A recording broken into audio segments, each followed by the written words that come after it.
கார்டை எப்படி நம்ம டவுன்லோட் பண்ணுறது அப்படின்னு பார்க்கலாம்.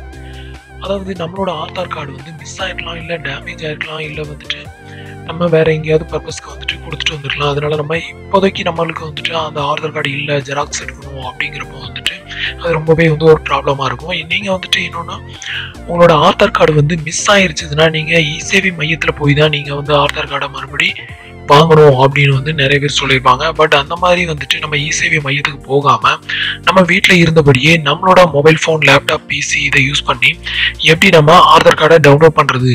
ஃபர்ஸ்ட் உங்களோட ப்ரௌசரை ஓப்பன் பண்ணிக்கோங்க. ப்ரௌசரை ஓப்பன் பண்ணிட்டு இதில் UIDAI அப்படின்னு சொல்லி டைப் பண்ணி சர்ச் பண்ணிக்கோங்க. ஃப்ரெண்ட்ஸ், இப்போ பார்த்தீங்கன்னா நான் வந்து UIDAI அப்படிங்கிற இதை வந்து நான் டைப் பண்ணி சர்ச் பண்ணால் வரக்கூடிய ஃபர்ஸ்ட் வெப்சைட் தான் பார்த்தீங்கன்னா இந்த வெப்சைட்டை கிளிக் பண்ணிக்கோங்க. இப்போ பார்த்தீங்கன்னா நம்மளோட ஆதார் கார்டு ஹோம் பேஜ் வந்து ஓப்பன் ஆகிருக்கும். இதுதான் பார்த்தீங்கன்னா நம்மளோட ஆதார் ஹோம் பேஜ். பார்த்துக்கோங்க, இந்த பேஜ் தான் வந்து ஓப்பன் ஆகும். இந்த பேஜில் பார்த்தீங்கன்னா இப்போ உங்களோட ஆதார் கார்டு வந்து மிஸ் ஆயிடுச்சு, அதை டவுன்லோட் பண்ணுறதுக்கு இதுலேயும் ஒரு ஆப்ஷன் கொடுத்துருப்பாங்க. ஆதார் என்ரோல்மெண்ட் அப்படின்னு ஒரு ஆப்ஷன் கொடுத்துருக்குறாங்க பாருங்க. இதில் பார்த்தீங்கன்னா இதில் டவுன்லோட் ஆதார் அப்படின்னு ஒரு ஆப்ஷன் கொடுத்துருப்பாங்க. டவுன்லோட் ஆதார் அப்படிங்கிற இந்த ஆப்ஷனை வந்து சூஸ் பண்ணிக்கோங்க. இப்போ பார்த்தீங்கன்னா உங்களுக்கு அந்த ஆப்ஷனை வந்து சூஸ் பண்ணதுமே உங்களுக்கு நெக்ஸ்ட் பேஜ் வந்து இதுதான் ஓப்பன் ஆகும். இந்த பேஜில் பார்த்தீங்கன்னா download Aadhaar by using the Aadhaar அப்படின்னு கொடுத்துருப்பாங்க. இதில் வந்து 3 விதமான ஆப்ஷன் கொடுத்துருப்பாங்க. இப்போ வந்துட்டு உங்களோட ஆதார் கார்டு மிஸ் ஆகிருக்கலாம், பட் உங்களோட ஆதார் நம்பர் வந்து உங்களுக்கு தெரிஞ்சிருக்கும். அப்படி இருக்கிற பட்சத்தில் நீங்கள் வந்து ஆதார் அப்படிங்கிற இந்த ஆப்ஷனை சூஸ் பண்ணி நீங்கள் வந்து உங்களோட ஆதார் நம்பரை என்டர் பண்ணி இந்த ஏரியாவில் ஃபில் பண்ண வேண்டியிருக்கும். இல்லை உங்களோட விஐடி நம்பர் வந்து, விஐடினா ஏற்கனவே நான் உங்களுக்கு ஒரு வீடியோவில் வந்துட்டு எக்ஸ்பிளைன் பண்ணியிருப்பேன். அதாவது ஆதார் கார்டுக்கு மாற்று நிகரான இன்னொரு ஆதார் கார்டு நேம் தான் விஐடி. ஆதார் கார்டோட சேஃபுக்காக ஒரு ப்ரொடக்ஷனுக்காக கொண்டு வரப்பட்டதான் இந்த விஐடி. இந்த நம்பர் தெரிஞ்சதுன்னா நீங்கள் இந்த ஆப்ஷனை சூஸ் பண்ணிக்கலாம். இல்லை உங்களோட என்ரோல் நம்பர் தெரியும், உங்களோட என்ரோல் அந்த பேப்பர் வந்து இருக்குது அப்படின்னா நீங்கள் வந்துட்டு இந்த ஆப்ஷனை சூஸ் பண்ணி உங்களோட என்ரோல் நம்பரை வந்து என்டர் பண்ணி நீங்கள் வந்துட்டு உங்களோட ஆதார் கார்டை டவுன்லோட் பண்ணிக்கலாம். இப்போ பார்த்தீங்கன்னா நான் வந்து என்னோட ஆதார் கார்டு நம்பரை வச்சு நான் என்னோட ஆதார் கார்டை வந்து நான் டவுன்லோட் பண்ணி காட்டுறேன். இதுக்கு வந்து ஃபர்ஸ்ட் நான் ஆதார் வந்து சூஸ் பண்ணிக்கிறேன். நெக்ஸ்ட் பார்த்தீங்கன்னா உங்களோட ஆதார் கார்டு நம்பரை வந்து இதில் என்டர் பண்ணிக்கோங்க.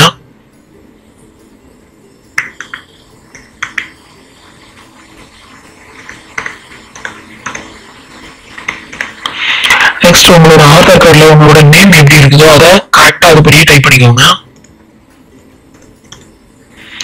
நெக்ஸ்ட் உங்களோட பின்கோடு. பின்கோடுன்னு பார்த்தீங்கன்னா உங்களோட ஆதார் கார்டில் உங்களோட அட்ரஸ்ல லாஸ்ட்ல வந்து பின்கோடு இருக்கும். அந்த பின்கோடை வந்து கரெக்டாக என்டர் பண்ணிக்கோங்க. இப்போ பின்கோடு என்டர் பண்ணியாச்சு. நெக்ஸ்ட் வந்து கீழே பார்த்தீங்கன்னா ஒரு கேப்சா கோடு வந்து என்டர் பண்ண வேண்டியிருக்கும். இந்த கேப்சா கோடை வந்து இதில் டைப் பண்ணிக்கோங்க. இப்போ கேப்சா கோடு டைப் பண்ணியாச்சு. நெக்ஸ்ட் இந்த ஆதார் கார்டை வந்து டவுன்லோட் பண்றதுக்கு உங்களோட மொபைல் நம்பர், அதாவது நீங்க ஆதார் கார்டுக்கு எந்த மொபைல் நம்பரை ரெஜிஸ்டர் பண்ணிருக்கீங்களோ அந்த மொபைல் நம்பரை கையில வச்சுக்கோங்க. அப்பதான் வந்துட்டு ஒன் டைம் பாஸ்வேர்டு வந்து ரிசீவ் பண்ண முடியும். நெக்ஸ்ட் என்ன பண்ணணும் அப்படின்னு பாத்தீங்கன்னா இதுல டிக் எதுவும் பண்ணிடாதீங்க.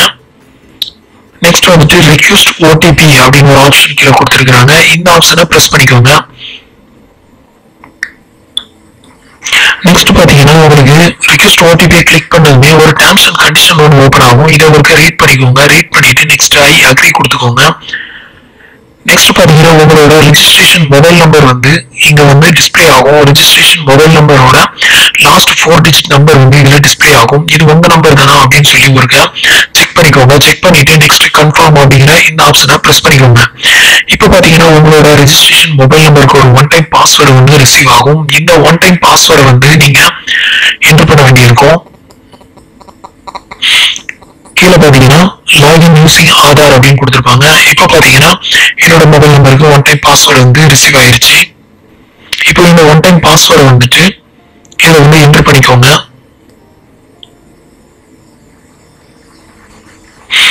என்டர் பண்ணியாச்சு. நெக்ஸ்ட் என்ன பண்ணணும் அப்படின்னு பாத்தீங்கன்னா இப்போ டவுன்லோட் ஆதார் அப்படிங்கிற இந்த ஆப்ஷன் இருக்கு பாருங்க. இதை பிரஸ் பண்ணி டவுன்லோட் கொடுத்துருங்க.